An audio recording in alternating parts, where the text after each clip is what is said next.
결혼 5년째 되던 해였습니다. 35, 인생에서 가장 단단하다고 생각했던 나이였습니다.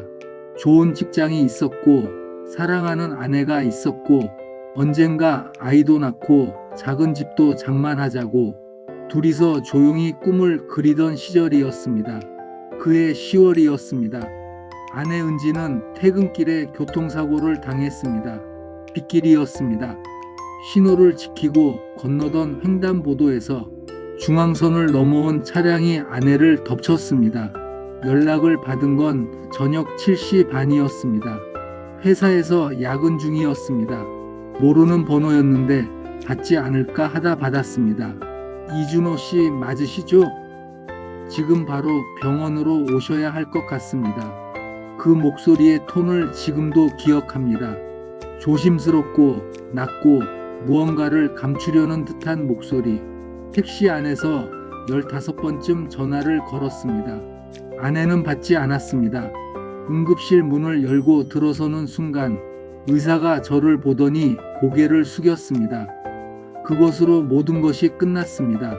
장례식은 3일장으로 치렀습니다. 장모님은 아무 말씀도 못 하셨습니다. 그저 딸의 영정 사진 앞에 앉아 계셨습니다. 울지도 못하셨습니다.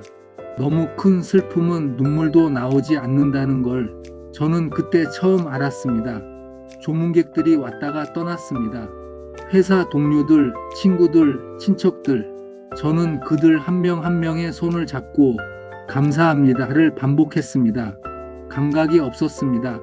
몸이 자동으로 움직이고 있었습니다. 장례식이 끝나고 조문객들이 모두 돌아가고 집안은 믿을 수 없을 만큼 조용해졌습니다. 처음 며칠은 아무것도 할 수가 없었습니다. 침대에서 일어나지 못했습니다. 밥도 먹지 못했습니다. 그냥 천장만 바라봤습니다. 그러다 일주일이 지났습니다. 회사에 나가야 했습니다. 저는 넥타이를 매고 구두를 신고 지하철을 탔습니다. 회사에서는 평소처럼 일했습니다. 웃고 보고서를 쓰고 회의를 했습니다. 점심시간에 동료들과 밥을 먹었습니다. 많이 힘들겠다. 그래도 빨리 나온 게 낫지. 집에 있으면 더 힘들어. 맞아. 일하면 잊혀. 시간이 약이야. 저는 고개를 끄덕였습니다. 감사하다고 했습니다. 하지만 집에 돌아오면 아무것도 남아있지 않았습니다. 텅 빈 소파, 아내가 항상 앉던 자리, 오른쪽 구석 쿠션을 끌어안고 TV를 보던 그 자리, 식탁 위에 놓인 컵 하나, 제가 아침에 마시다 두고 나간 컵, 아무도 치우지 않은 벽에 걸린 아내의 사진, 신혼여행 때 제주도에서 찍은 사진이었습니다. 환하게 웃고 있는 은지. 저는 매일 밤 그 사진 앞에 멍하니 서 있었습니다. 아무 말도 할 수가 없었습니다. 미안하다는 말도, 보고 싶다는 말도, 사랑한다는 말도 그냥 서 있었습니다. 그날 이후 제 시간은 멈춰 있었습니다. 세상은 계속 돌아가고 있었습니다. 계절이 바뀌었습니다. 동료들은 승진을 하고 결혼을 했습니다. 뉴스에서는 매일 새로운 사건들이 쏟아졌습니다. 하지만 제 안에서는 아무것도 움직이지 않았습니다. 시계는 그날 오후 7시 반에 멈춰 있었습니다. 장모님은 한 달에 한두 번씩 집에 들르셨습니다. 처음에는 매주 오셨습니다. 아내가 떠나고 2달 동안은 거의 주말마다 냉장고를 열어보시고 빈 선반을 채우셨습니다. 반찬을 만들어 두시고 청소를 해주시고 빨래를 돌려두셨습니다. 저는 괜찮습니다. 혼자 할 수 있습니다 하면서도 막지 않았습니다. 장모님이 떠나고 나면 집에서 음식 냄새가 났습니다. 된장찌개, 멸치볶음, 계란말이, 은지가 좋아하던 반찬들이었습니다. 장모님은 딸이 좋아하던 것들을 기억하고 계셨습니다. 그리고 그것을 사위인 저를 위해 만들어 두셨습니다. 그게 얼마나 큰 용기였는지 저는 한참 뒤에야 알았습니다. 장모님 역시 15년 전 남편을 먼저 보내신 분이었습니다. 장인어른은 제가 은지를 처음 만나기도 전에 돌아가셨습니다. 심장마비였다고 했습니다. 갑작스러운 죽음이었습니다. 장모님은 그 이후 혼자서 은지를 키우셨습니다. 오래된 아파트에서 작은 식당을 운영하시면서 넉넉하지 않은 형편이었지만 은지는 항상 잘 입고 잘 먹었다고 했습니다. 장모님이 당신은 안 드시고 아껴두셨다는 걸 은지는 나중에야 알았다고 했습니다. 혼자 살아온 세월이 길었기에 제 외로움을 누구보다 잘 이해하셨습니다. 어느 금요일 저녁이었습니다. 그날따라 야근이 없었습니다. 6시 반에 퇴근을 했습니다. 지하철에서 내려 골목을 걷는데 이상하게 집에 들어가기가 싫었습니다. 편의점 앞 벤치에 앉아 맥주캔을 하나 땄습니다. 한 모금 마시고 한참 앉아 있다가 결국 일어났습니다. 현관 앞에 섰습니다. 문을 열었습니다. 불이 켜져 있었습니다. 현관 불이, 그리고 주방 불이, 주방에서 소리가 났습니다. 무언가 끓는 소리, 기름 튀기는 소리. 고개를 돌렸습니다. 장모님이 앞치마를 두르고 서 계셨습니다. 저를 보더니 뒤돌아보시며 말씀하셨습니다. 왔어, 준호야. 그 한마디에 가슴이 먹먹해졌습니다. 오래전부터 이 집에 계셨던 사람처럼 자연스럽게 저를 맞이하셨습니다. 저는 가방을 내려놓고 손을 씻고 식탁에 앉았습니다. 된장찌개였습니다. 굴비구이와 시금치나물도 있었습니다. 장모님은 밥 2그릇을 푸셨습니다. 마주 앉으셨습니다. 처음에는 말없이 먹었습니다. 숟가락 소리만 났습니다. 찌개 끓는 소리만 났습니다. 그러다 제가 일어나서 소주를 꺼냈습니다. 한잔 하시겠어요? 장모님은 잠깐 망설이시더니 고개를 끄덕이셨습니다. 오랜만에 술잔을 부딪혔습니다. 준호야, 네, 많이 외롭지? 그 질문에 저는 아무 말도 하지 못했습니다. 외롭지 않다고 하면 거짓말이었습니다. 괜찮다고 하기에는 목이 막혔습니다. 그저 고개를 끄덕였습니다. 장모님은 잔을 내려놓으시고 식탁 위에 놓인 제 손을 꼭 잡으셨습니다. 주름진 손이었습니다. 따뜻한 손이었습니다. 은지는 네가 이렇게 혼자 사는 거 원치 않을 거야. 눈물이 났습니다. 참으려 했습니다. 남자인데 장모님 앞에서 우는 건 창피하다 싶었습니다. 하지만 눈물은 막을 수가 없었습니다. 잘하고 있어. 넌 잘하고 있어. 장모님은 그 말만 반복하셨습니다. 제 손을 놓지 않으시고 저는 소주를 한 잔 더 따랐습니다. 그리고 또 한 잔. 밤이 깊어갔습니다. 술이 과했습니다. 밤 11시가 훌쩍 넘었습니다. 장모님도 많이 드셨고 저도 많이 마셨습니다.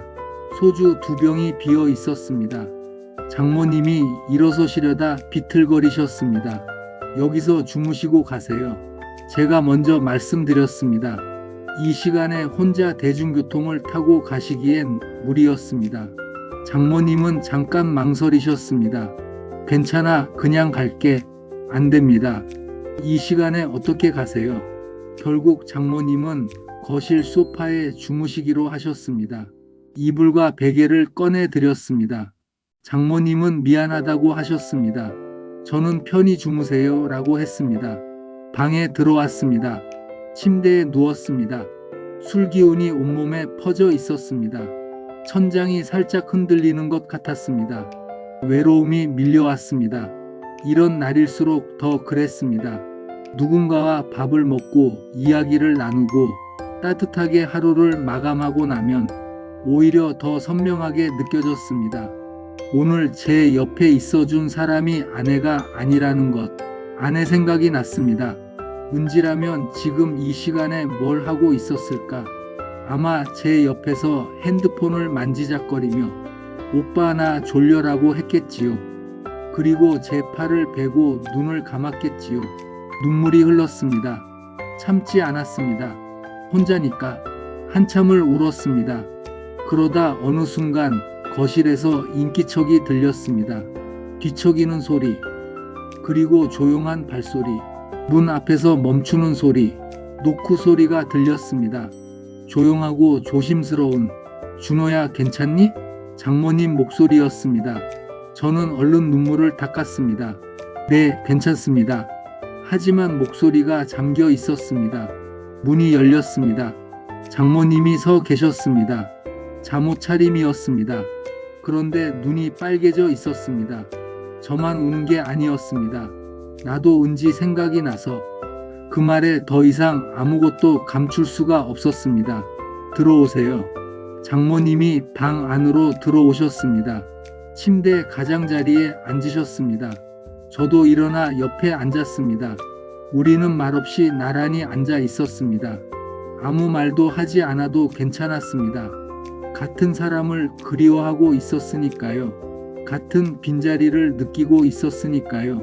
새벽 2시까지 은지 이야기를 했습니다. 장모님이 먼저 말씀하셨습니다.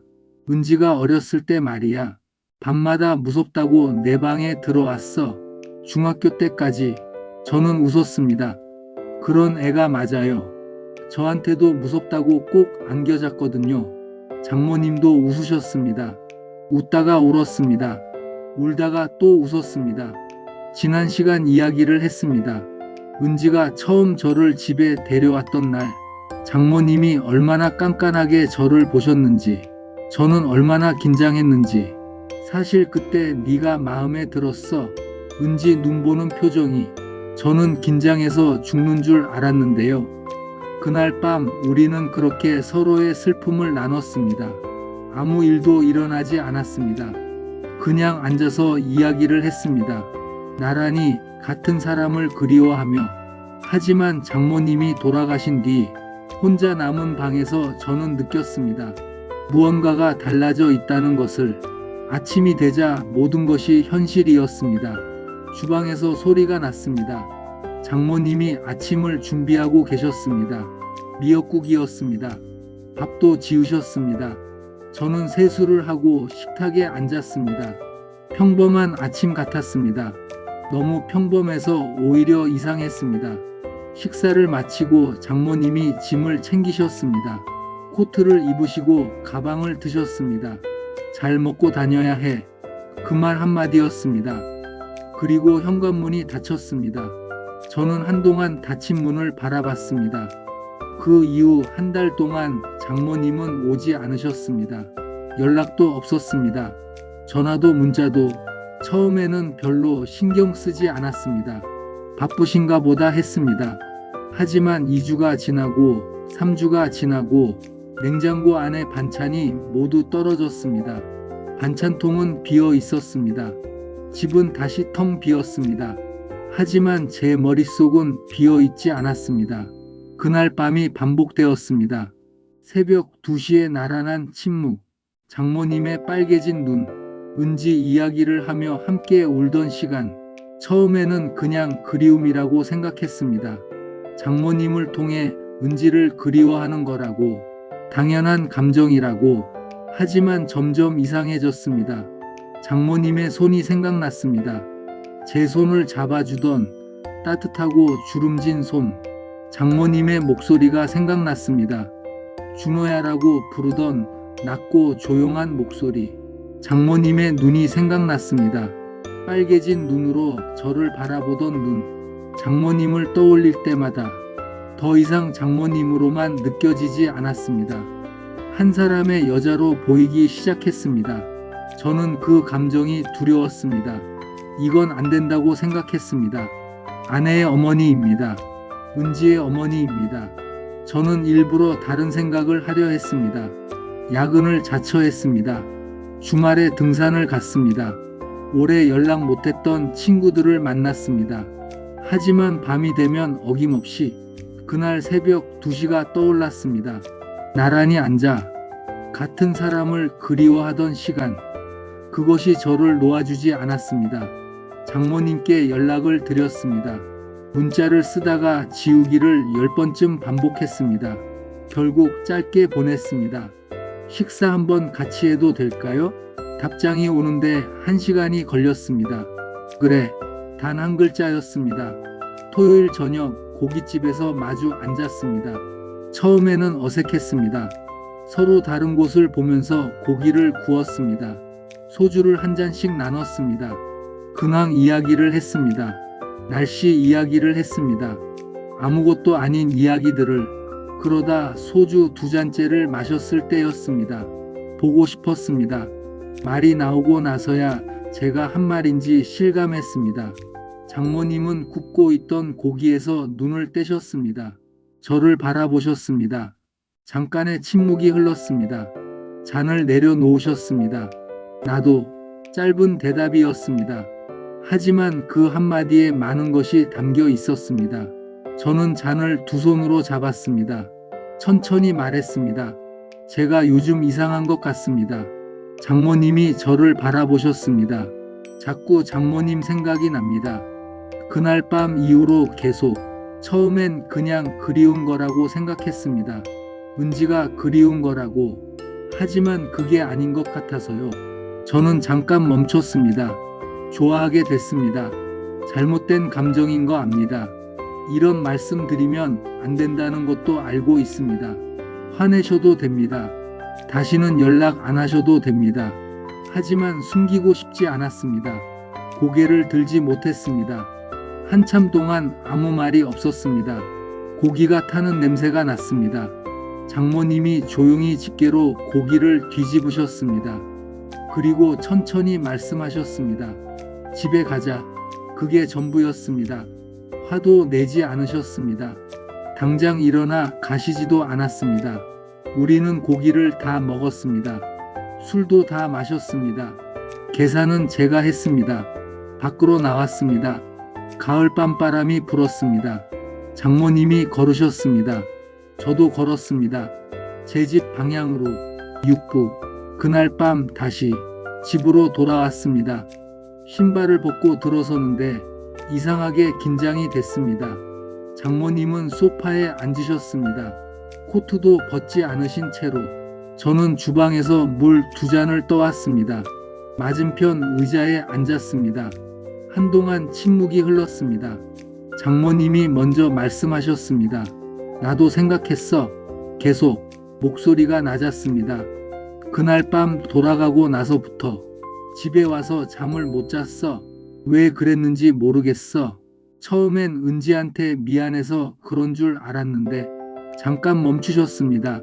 은지한테 미안하고 네가 내 사위라는 것도 알고 내가 몇 살인지도 알고 그래도 자꾸 내 생각이 났어. 눈을 드셨습니다. 저를 바라보셨습니다. 이게 뭔지 나도 모르겠어. 이 나이에 이런 감정이 생길 줄은 몰랐어. 저는 아무 말도 하지 않았습니다. 그냥 장모님을 바라봤습니다. 창문 밖에서 바람 소리가 들렸습니다. 아파트 복도에서 누군가 지나가는 소리가 들렸습니다. 우리는 오래 마주 봤습니다. 그날 밤 2사람은 스스로 선택했습니다. 술도 아니었습니다. 충동도 아니었습니다. 어리석은 실수도 아니었습니다. 눈을 뜨고 정신이 또렷한 채로 서로의 눈을 바라보며 죄책감을 알면서도 잘못이라는 것을 알면서도 서로를 향해 손을 내밀었습니다. 오래된 슬픔이 잠시 숨을 멈췄습니다. 그 밤이 지나고 저는 생각했습니다. 이제 돌아갈 수 없겠구나. 아침이 되었습니다. 장모님은 일찍 일어나셨습니다. 제가 눈을 떴을 때 이미 주방에서 소리가 났습니다. 세수를 하고 나왔더니 계란찜과 미역국이 식탁에 놓여 있었습니다. 앉아. 장모님은 밥을 푸셨습니다. 우리는 마주 앉아 아침을 먹었습니다. 어색하지 않았습니다. 이상하게도 식사를 마치고 장모님이 말씀하셨습니다. 나 오늘 집에 가야 해. 네. 하지만 또 올게. 저는 고개를 끄덕였습니다. 그 다음 주에 장모님이 오셨습니다. 그 다음 주에도 우리는 아무런 약속도 하지 않았습니다. 규칙도 없었습니다. 이름도 붙이지 않았습니다. 그냥 그렇게 됐습니다. 한 달쯤 지났을 때 장모님이 말씀하셨습니다. 준호야, 네, 같이 살자. 저는 잠깐 장모님을 바라봤습니다. 제가 그러고 싶습니다. 일주일 뒤 장모님은 제 집으로 이사 오셨습니다. 큰 짐은 없었습니다. 옷가지와 작은 살림들, 은지의 어릴 적 사진 몇 장, 짐을 정리하면서 장모님은 한동안 말이 없으셨습니다. 사진 한 장을 들고 오래 바라보셨습니다. 초등학교 때야 제가 보니 교복 차림에 은지가 찍혀 있었습니다. 앞니가 빠진 채로 환하게 웃고 있었습니다. 예뻤네요. 그랬어. 우리는 그 사진을 책장 위에 올려뒀습니다. 함께 사는 건 조심스러운 일이었습니다. 낮에는 조심했습니다. 이웃들의 눈이 있었습니다. 장모님이라고 소개는 할 수 있었지만 뭔가 다른 낌새를 채면 안 됐습니다. 마트에 같이 가도 적당한 거리를 유지했습니다. 복도에서 이웃을 만나면 자연스럽게 행동했습니다. 하지만 밤이 되면 우리는 솔직해졌습니다. 서로 원해서 서로의 외로움을 채우기 위해 동정도 아니었습니다. 습관도 아니었습니다. 이게 뭔지는 몰랐습니다. 사랑이라고 부르기에는 두렵고 그냥 외로움이라고 하기엔 너무 진했습니다. 가끔 밤에 벽에 걸린 아내 사진을 볼 때면 가슴이 아렸습니다. 은지야, 미안하다. 그 말을 속으로 반복했습니다. 장모님도 마찬가지였습니다. 가끔 은지 사진을 보시다가 방으로 들어가 버리시는 때가 있었습니다. 한참 후에 나오시면 눈이 빨개져 있었습니다. 은지한테 미안하다. 그 말씀을 하실 때마다 저는 아무 대답도 하지 못했습니다. 미안하다고 하면 그만둬야 하는 것인데 멈출 수가 없었습니다. 우리는 서로가 필요했습니다. 그게 전부였습니다. 설명은 그것뿐이었습니다. 반년이 흘렀습니다. 계절이 바뀌었습니다. 겨울이 오고 있었습니다. 장모님은 요리를 잘하셨습니다. 집에 항상 따뜻한 냄새가 났습니다. 퇴근하고 돌아오면 불이 켜져 있었습니다. 주방에서 소리가 났습니다. 처음에 그렇게도 공허했던 집이 지금은 달랐습니다. 누군가 있는 집, 돌아갈 이유가 있는 집, 저는 그게 얼마나 소중한 건지 알고 있었습니다. 한번 잃어봤으니까요. 어느 날 저녁, 식탁에 앉아 밥을 먹다가 장모님이 무언가 재미있는 이야기를 하셨습니다. 은지가 어릴 때 혼자 라면을 끓이다 부엌을 태울 뻔했다는 이야기. 저는 웃었습니다. 그 웃음이 자연스러웠습니다. 억지가 없었습니다. 아, 내가 웃고 있구나. 그 생각이 들었습니다. 아내가 떠난 뒤로 이렇게 자연스럽게 웃은 적이 있었나 생각해 봤는데 기억이 나지 않았습니다. 하지만 죄책감이 없진 않았습니다. 편안하다는 느낌이 들 때마다, 행복하다는 감정이 올라올 때마다 은지 얼굴이 떠올랐습니다. 이래도 되는 걸까? 은지 없이 내가 이렇게 편안해도 되는 걸까? 그 질문에 대한 답을 아직도 찾지 못했습니다. 장모님은 어떨까요? 딸의 남편과 함께 살면서 밥을 해주고 이야기를 나누고 밤이면 같은 이불을 덮으면서 딸이 살던 집에서 딸의 사진이 걸린 벽 아래서 장모님의 죄책감이 저보다 클 거라는 걸 알고 있었습니다. 그래서 은지한테 미안하다는 말씀을 하실 때 저는 아무 말도 하지 못했던 겁니다. 구부 아침, 어느 토요일 아침이었습니다. 늦게 일어났습니다. 겨울 햇살이 커튼 사이로 들어오고 있었습니다. 주방에서 장모님이 커피를 내리고 계셨습니다. 제가 나오자 컵 하나를 내미셨습니다. 우리는 창가에 나란히 앉았습니다. 커피를 한 모금 마셨습니다. 행복해, 준호야. 장모님이 그렇게 말씀하셨습니다. 창밖을 바라보시면서 조용하고 낮은 목소리로. 저는 잠깐 그 말을 되새겼습니다. 행복하다. 그 말이 이렇게 크게 들린 적이 있었나? 그 말이 이렇게 무겁게 느껴진 적이 있었나? 저도요.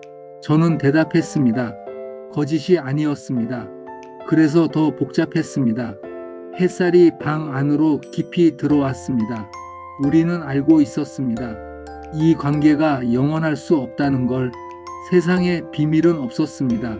언젠가 누군가가 눈치를 챌 것입니다.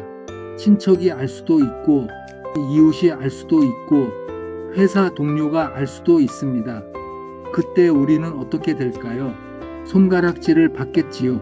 비난을 받겠지요. 이해받지 못하겠지요. 그것도 알고 있었습니다. 하지만 지금 이 순간만큼은 겨울 햇살이 들어오는 이 창가에서 두 사람이 커피를 마시며 나란히 앉아있는 이 순간만큼은 우리는 외롭지 않았습니다. 멈춰 있던 시간이 아주 조금씩 다시 흐르기 시작한 것 같았습니다. 여러분이라면 어떻게 하셨을까요? 외로움과 죄책감 사이, 사랑과 금기 사이, 잘못된 걸 알면서도 멈출 수 없는 감정. 이 이야기는 정답을 말하지 않습니다. 옳다고 말하지 않습니다. 하지만 틀렸다고만 말할 수도 없었습니다. 사람의 감정이란 그런 것입니다. 언제나 깔끔하게 정리되지 않습니다. 언제나 옳은 방향으로만 가지 않습니다. 그저 한 남자 이준호의 고백일 뿐입니다. 이 이야기가 마음에 드셨다면 구독과 좋아요 부탁드립니다. 댓글로 여러분의 생각을 남겨주세요. 다음 이야기에서 다시 찾아뵙겠습니다. 감사합니다.